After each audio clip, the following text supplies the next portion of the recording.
From the tribe of Naphtali, 12,000. From the tribe of Manasseh, 12,000. From the tribe of Simeon, 12,000. From the tribe of Levi, 12,000. From the tribe of Issachar, 12,000. From the tribe of Zebulun, 12,000. From the tribe of Joseph, 12,000. And from the tribe of Benjamin, 12,000 were sealed.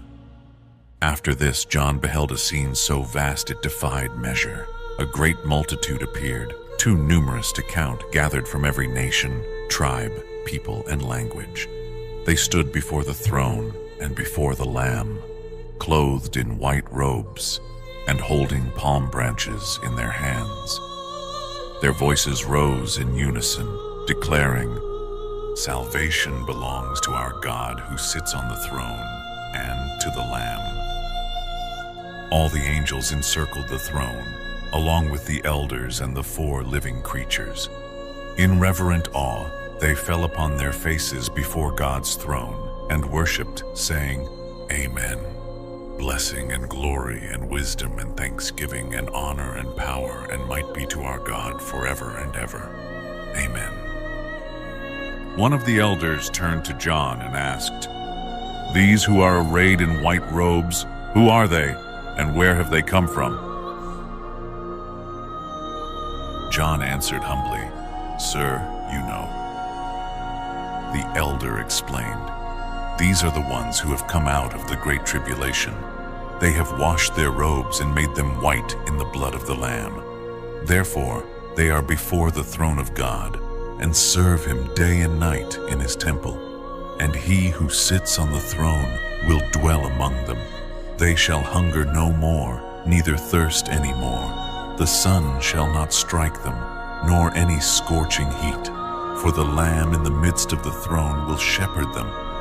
He will lead them to springs of living water, and God will wipe away every tear from their eyes." When the Lamb opened the 7th seal, a profound silence descended upon heaven. For about half an hour, all creation seemed to hold its breath, waiting in reverent awe for what was to come. Then John saw 7 angels standing before God. Each was given a trumpet, their purpose yet to be revealed. Another angel approached the altar, carrying a golden censer. He was given a large quantity of incense, which he offered alongside the prayers of the saints upon the golden altar before the throne. The fragrant smoke of the incense, mingled with the prayers, rose before God, carried by the angel's hand.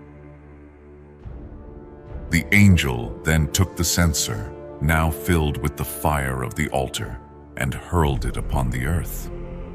At once, a great tumult erupted.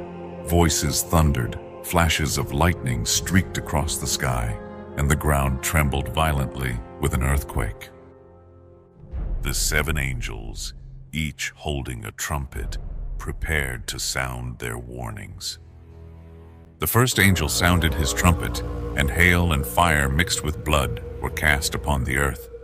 A third of the trees were burned up, and all the green grass was consumed by the flames.